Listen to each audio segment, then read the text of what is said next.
Halito, and welcome to Native Chalk Talk, a podcast by natives for all. Here we're keeping our Native ancestors' stories and history alive, while also sharing with you our Native culture, traditions, and more. I'm Rachel Youngman, a Choctaw originally from Anadarko, Oklahoma. I hope you'll enjoy this journey with me as we learn from our Native American guests. And I hope you'll do me a favor. Feel free to like and share these episodes. I so appreciate it. Yakuki.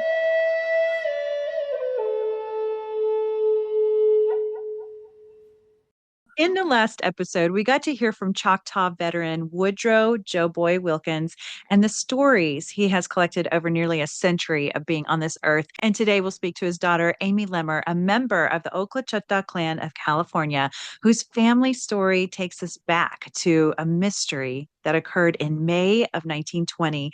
Amy, Yakuki, for being here again. Thank you so much for having me. It means so much to me. You have no idea. Oh my gosh, same. And we've been trying to do this for a very long time. We're finally Yeah. here. We're doing it. Yeah. For those of you who are on YouTube, you can actually see the video. And I noticed that your ceiling is really cool in your backdrop there. Is it an older home? My house is over 100 years old, if you can call it a house. It's actually a cabin. It was built during for a summer resort. People came up on the train from San Francisco and up to this area. I'm about an hour north of San Francisco, I and love it. in the redwoods, deep in the redwoods, and it's all redwood from floor to ceiling inside, Wow. and it's got a beautiful wraparound porch nestled on a hillside. It's And I always, beautiful. when I go to Oklahoma to the Choctaw Territory in the Kiamichi Mountains, did I say it right? Hmm. Yep. It's forest and beautiful trees just like here. So my So family, true. it came from an area that was also very forested. So, People don't understand that we do have forests in Oklahoma and they really are beautiful and some oh, hills. so Yeah, gorgeous. And my dad was born just at the foot of Sugarloaf. He was born at home, and he said, right out his door was the Sugarloaf Mountain. beautiful. Yeah. Well, I mentioned a mystery earlier. Before we begin to talk about that mystery, let's begin with your roots. What can you tell us about the Choctaw clan of California and how your family came to be a part of that community? Well, I would say that like my relationship to being Choctaw started like long before Choctaw clan existed. So like a lot of natives, my father came out after World War II. A lot of people came out from Oklahoma during the Depression, but a lot of Indians came out after World War II. They sold their land, unfortunately, and they were told there would be good jobs for them as veterans out in California, and then they didn't materialize. So Right. my grandfather Woodrow Senior, he came out and worked in a meat packing plant in Bakersfield. That's where he got work, and that's how they ended up staying there. And so we ended up in Bakersfield because that's where he landed, and there were some other Choctaws there, and that's where they ended up staying. My dad was in junior high, and he stayed through high school. His father subsequently returned to Oklahoma to be with his brother. And so my dad was the only one who stayed out here in California. My brother and sister and I were like 70s Indians, you know, powwows and AIM and Alcatraz. And so Yeah.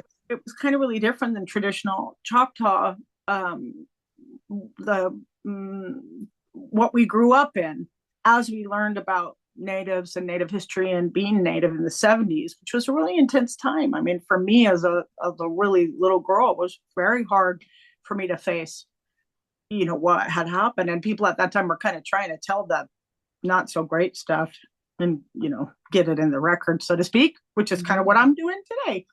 Yeah. And so then, I grew up there. I stayed in Bakersfield till I was 18. And it wasn't until the 90s that they started Okla Choctaw down in Bakersfield, Bill and Teresa. And we were just so happy to have a place to gather because by then, the era that we were in the 90s was more, what is it to be Choctaw instead of just what is it to be Native American? Hmm. So I feel Right. like that kind of a change.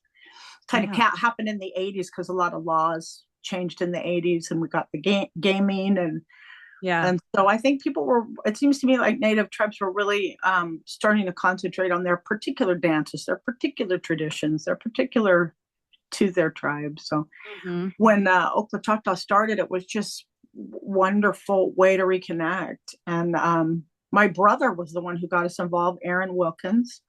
And Okay. he was just, he's very studious. So I'd say he was the one who did the most studying of our history, Native history, and Native American history, and Choctaw history. And he's one of those guys that like to go to the library and sit in the archives and like read old treaties and stuff. Yep. Not Yep. not not my thing. I relate to this very much. Yeah, nerds. He just, that's just him. He's very intellectual. Did I say he was on the board for a while? And Choctaw, and he's so when we got involved, it was early when they hadn't been going for very long. I don't know what exact year they started. Hmm. But Marisha, my daughter, I said, why don't you run for princess? And there weren't very many people running at the time. And she ran for Choctaw princess, and she got junior princess. And, she got written up in the paper. And it was just like, really, she was the first one of the girls in our family. We have one that just did the last term, Jocelyn Buckover was Okay. us in the last term. So we've had people running continuously since Marisha ran in 2000 and I think it was 2001. Wow. So And so you guys are kind of pioneers for the Okla Chitta clan. we started out really early on going, and when Marisha ran for princess, we went to Bill and Teresa created this really remarkable trip back to Oklahoma. We went in a van and they showed us historical sites, and we went with my brother and my mom and my daughter and I, and they arranged it all. And Hmm. it was a really incredible opportunity to learn tribal history. It'd been back there as a personal, to my personal family, but that year Bill actually helped us find when we talk about the mystery, my great grandfather, he lost his life, and we went and found the place where his spirit left the world and stood Hmm. there. And that at that spot, the closest we could find. And Bill really made that happen. Bill and Teresa. So For people who grew up maybe in their state and their culture where they originated or where their tribe is headquartered, they don't always understand how hard it is to be separated from the rest of your people, especially when you really want to be part of it and you want to be part of the culture. And so what I love about it too is Choctaw Nation of Oklahoma is very supportive as well. I know Chief goes out there and was out there recently, right? last weekend, if it was last weekend, brother got to be on the board for a while, for actually a long time. And he would drive from Sonoma County, which is 6 hours, I think, to Bakersfield for the board meetings. That's a long way. Yeah. Well, we talked about a mystery in your family. So let's dive in to that haunting family mystery that stretches across generations. And this isn't just a mystery. It is, as you have mentioned to me, Amy, a broken line. And it all begins with the murder of your great grandfather, Adam Wilkins, an Indian policeman and interpreter. And I'd like to mention, though, that you wanted to tell the story and about what happened to him, but you were also adamant that this story doesn't define your family. Your family, like most, had such beautiful stories, and like the stories your father told in the last episode. And there are also many good memories. But on the other hand, I wanted you to still tell about this occurrence because you have done so much research and it was once in the headlines and really shook up the community, and to this day, it hasn't been solved. Perhaps by some bizarre chance, one of our listeners may have some of those missing pieces to this puzzle. You never know.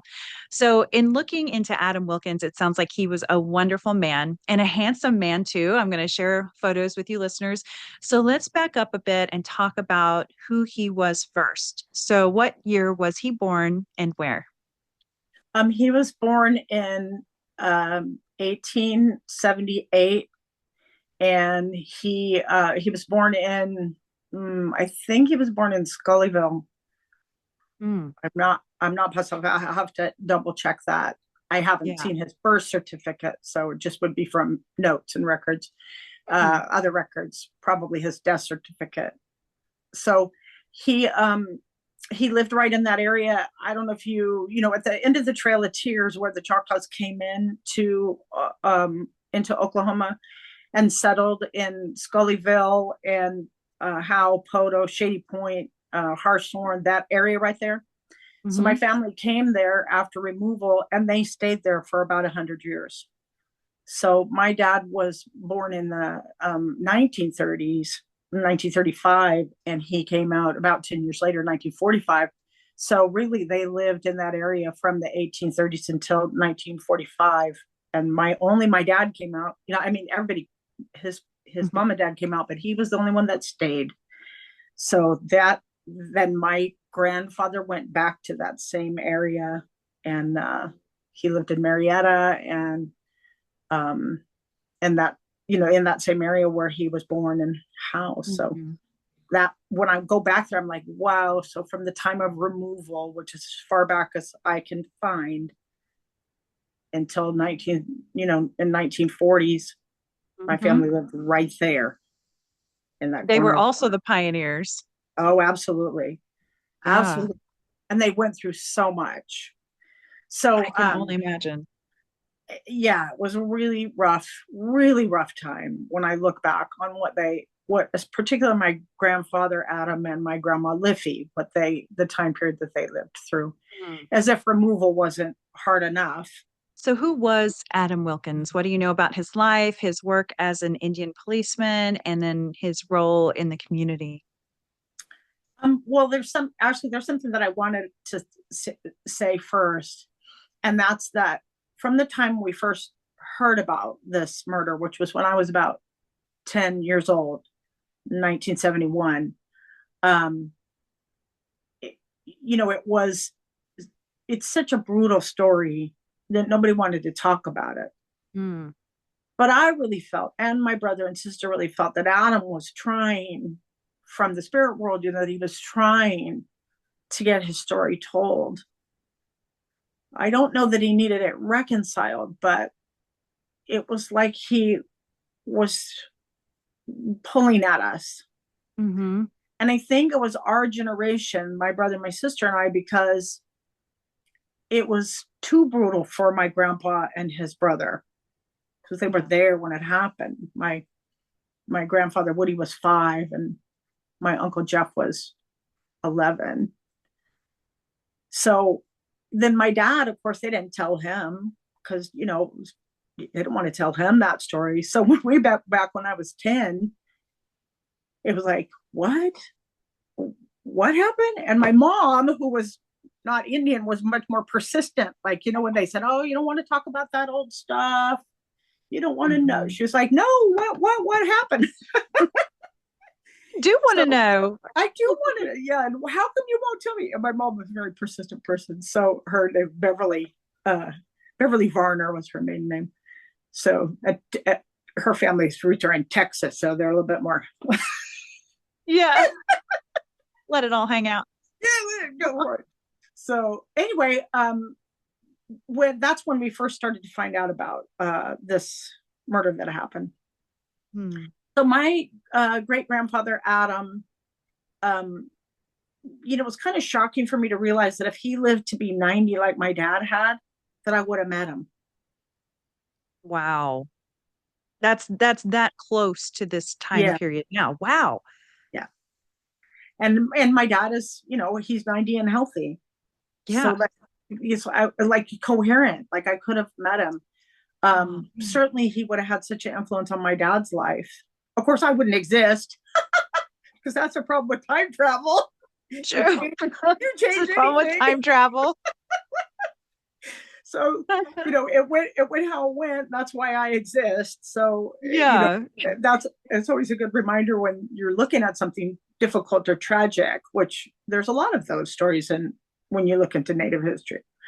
True. So True. yeah, so he was a upstanding citizen of the Choctaw Nation, and as we've dug and dug, we haven't found very many records, but he was an Indian police, And I learned from your show a lot about light horsemen. It was your episode on light horsemen that really helped me to understand who my great grandfather was in the community. So Wow. he was Indian police, but it was right after they had um, changed, who the light horsemen were because of Oklahoma becoming a state in 1907. Mm-hmm. And Right. that's around when uh, first he worked for the Postal Service. He was an interpreter. I also learned from one of your other podcasts about the overland stage, I Oh, the think, mail route. Yeah. that post offices were like functioned like banks. They Mm-hmm. did a lot more than just pass letters. So I was like, oh, okay, so he was an interpreter for the post office, and they became Indian police in an era where Choctaw Nation was declining in power. Mm.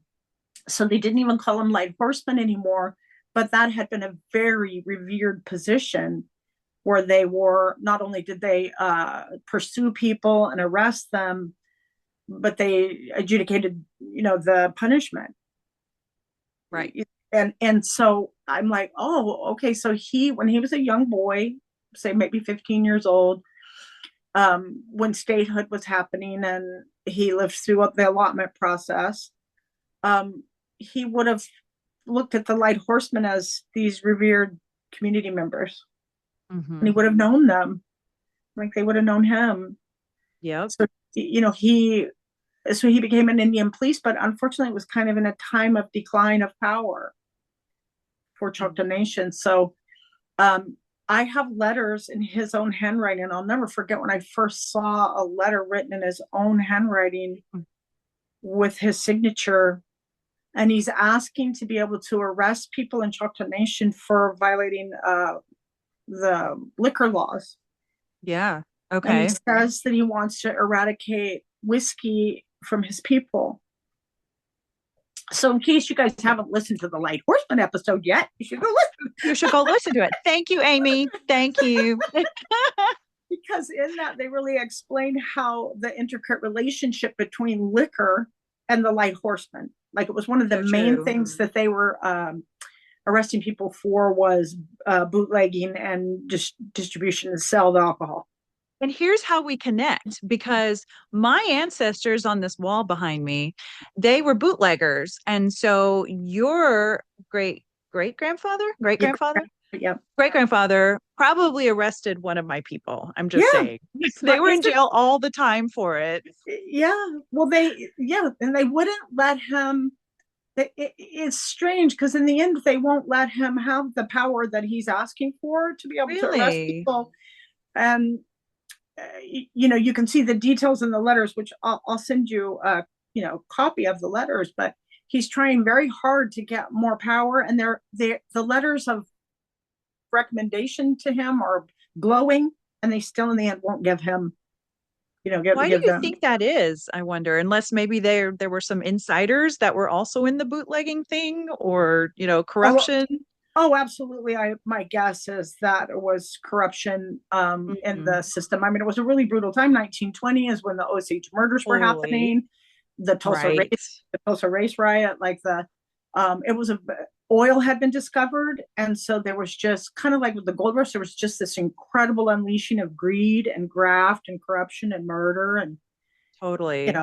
So my When you grandfather, put it into historical context like that, that's very interesting. There was a yeah, lot going on. They were trying to tame the Old West, basically, and the whole yeah. country. Well, then they had just taken Oklahoma. I mean, the Oklahoma land rush, I think they're celebrating it right now. And that was just another way to get land. And they were running out of open land. Yeah. And there was this oil, which was this new, incredibly lucrative, substance that they were using. And it's interesting because during just in this last year, since I've been working with a friend who does genealogy, she uncovered a letter that shows that like 1 month before he was murdered, he is petitioning to drill for oil on inherited land that his wife Liffey inherited from her father who died in What? 1915. Interesting. Yeah, so I didn't know that part of the story. yeah, and I haven't gotten, I like that was chilling and it tied into what was happening in Oklahoma at the time, but I don't know. Right. I know within a few years, Liffey had lost her house. Was well, we'll talk about her in a little bit, uh, but they didn't come out of it better off than they went in. We'll just say, um, Wow. yeah. But also, he was the night before he was pursuing a couple of criminals like the day before, and yet they say in the newspaper articles that there's no reason to think that those people killed him. We're like, Hmm. well, why not? Why not? So Adam Wilkins, setting the scene here. He's a family man and a respected church leader, and it's May of 1920, Howe, Oklahoma. What do you know about the events of that day? What happened that day was, like I said, that in the newspaper articles, it indicates that he'd been out like pursuing criminals before the night before or soon before this happened. But he was talking to the pastor. His pastor of his church was the last person he talked to. And then somebody came to the door and knocked, and then they took him away. And they took him down by the railroad tracks. And there were two boys that heard the ruckus and heard someone begging for their life. And they ran to tell the adults, and the adults said, just stay away. Don't go over there. And then they heard shots. And whoever had murdered Adam had shot him in the face. And then the accounts say that they dismembered his body, cut his head off, and took his limbs off. And then in another account, it says they laid his body on the railroad tracks, and the train ran over him. They laid it on a curve in the railroad tracks Wow. between Howe and Heavener. That is so gruesome. Well, and Yeah. from all my years of watching Dateline, um, that either sounds like it's personal or they're trying to send a message to someone. If you think about it, and we'll get more into details, but there are the people, the bootleggers out there. There are also people that may have wanted his land for the oil Yep. rights or Mm-hmm. whatever. Who even knows that? And that's what's so maddening. It's got to be maddening to you, even much more than me, that this has never been solved. And so I'd like to, as you listeners are out there taking in more of what we're about to say, if anyone has some ideas of how to solve this mystery, we will be open to your thoughts. If you don't mind, I'm going to take a quick minute to read out of the Heavener Ledger from Heavener, Oklahoma, May 27th, 1920. Fair warning, everyone. Again, this is a gruesome story and it is violent, so please skip forward if you prefer not to hear the details. It's titled Adam Wilkins Murdered, a prominent government officer of Howe assassinated. One of the blackest pages in the history of Leflore County will be dated last Tuesday, as during the night was perpetrated one of the most horrible murders that the ingenuity of human fiends could conjure. Adam Wilkins, a member of the Indian Police and for so many years past serving as government interpreter, left his home in Howe soon after supper Tuesday evening, saying to his wife that he would go for the mail. And a neighbor, Reverend L.A. Robertson, met him a few moments later and exchanged a few words. The last so far is known while life remained. From his meeting with Robertson, all is a mystery. The next morning, his body, the head severed by apparently a very dull knife, the limbs and trunk separated by several yards, was found beside the railroad track in the cut some 2 miles south of Howe. Soon after 9 o'clock, two young men living near the cut heard several shots fired from the location of the cut, then heard someone pleading that his life might be spared. Afraid to go to the scenes themselves, they went to the neighbor and told what they had heard. The neighbor was also timid, and they decided to await the incoming of day to learn what might be the trouble. So no one went for help, which is so sad.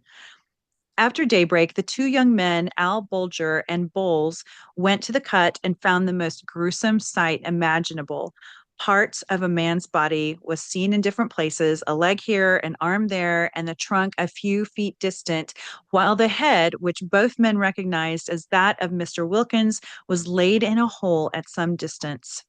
Two bullet holes in the left side of the left cheek, not sufficient to prove fatal, showed that the victim had undergone severe torture.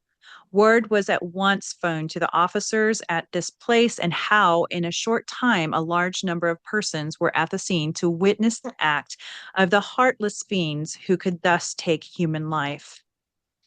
The remains were gathered and taken to Howe, and an inquest was held before Justice Kyle. Several witnesses were examined, but nothing more than that mentioned above could be learned, and the verdict was that the deceased had been murdered by unknown party or parties.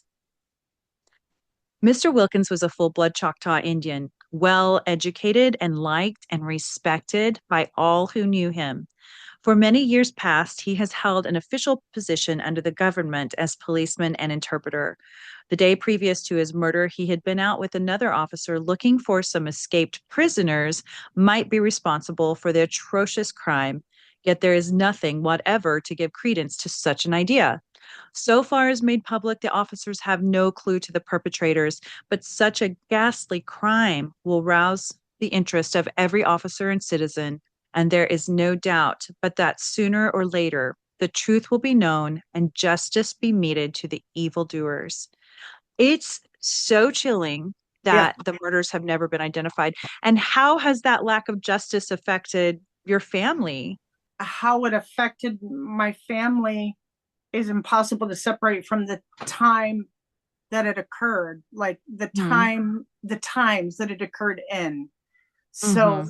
everything that was happening during that time affected my family. Like my uncle Jeff, he um he never had any children. He had to identify the body. Oh, That's what we can heard. you That's what we've imagine? heard.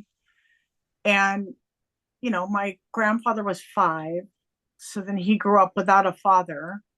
Hmm. Without a father figure, certainly without that father figure. And so then he had to struggle how to be a father to my dad. My dad was the only descendant of Adam. Hmm. There were no other. Adam and Liffey only had 2 children. My uncle Jeff didn't have any children, and my grandpa Woody had my dad. So the line almost went out. Hmm. And then, they got my dad out to California, and my dad and I have talked about, perhaps that was strategic, to get Interesting. him out of that area and into a new kind of Oh. life. Hmm. Imagine what it was like for Woody to grow up in the town where that happened. I remember telling my dad one day, "Gosh, Dad, imagine what it was like for your dad. Every time somebody who had been alive when that happened looked at him, they would have thought of that murder." Hmm.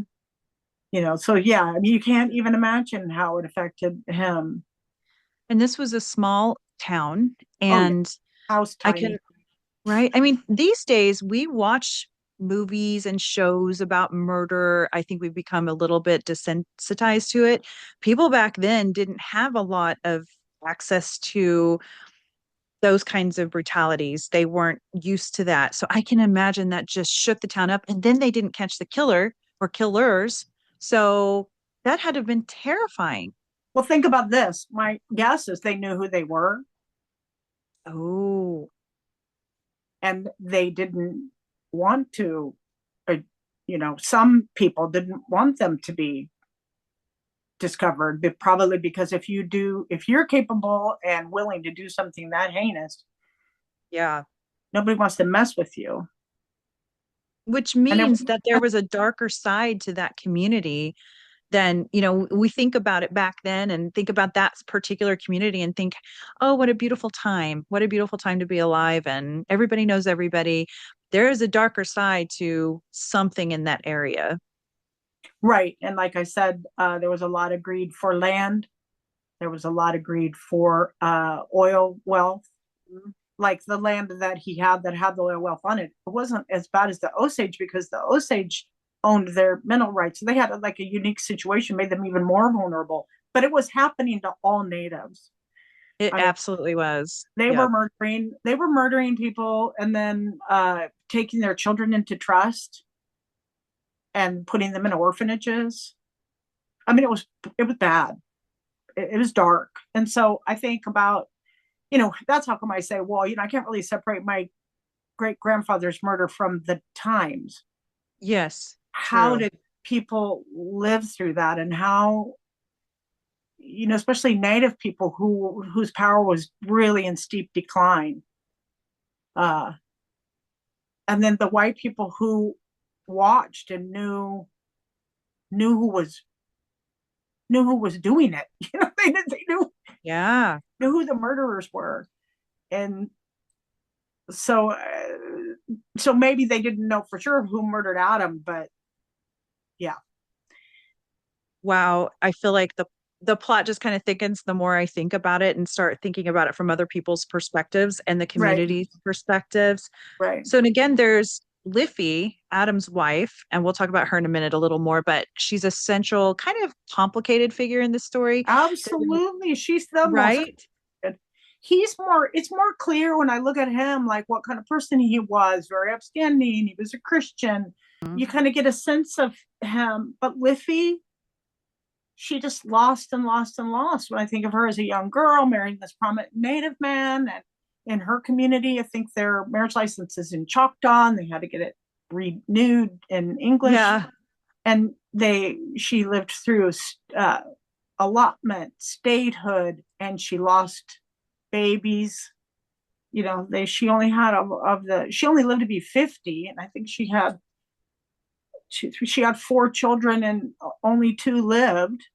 Hmm. You know, and Well, that's rough. And then on top of it, there were whispers that she may have been involved in Adam's murder, and that's a big piece of the mystery. What do you think? What are your personal thoughts on that? well, I think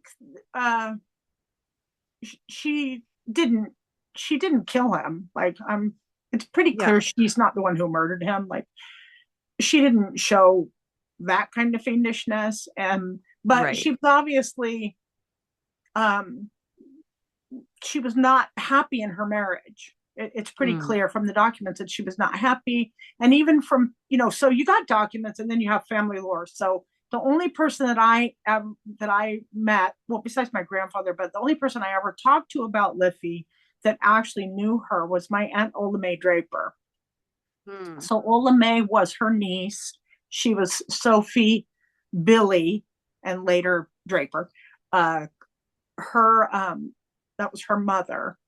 And Ola Mae really loved Liffey. Now, I think Liffey died when Ola Mae was about 11, but she told me that Liffey was sweet, but she drank some, which, she Kind of drank a lot. understandable, probably.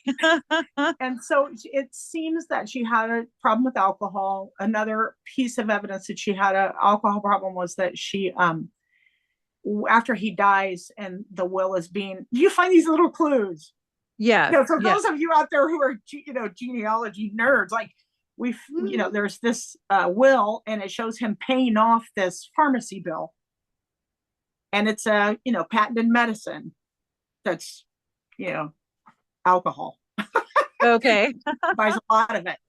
So, it's so obviously she was, and then that was the rumor. So then, and then I get, it kind of gets confirmed by my auntie, who says it in a gentle way, but she died of probably tuberculosis. She was in the Mm. TB ward um, in uh, where's the TB ward? Tallahena?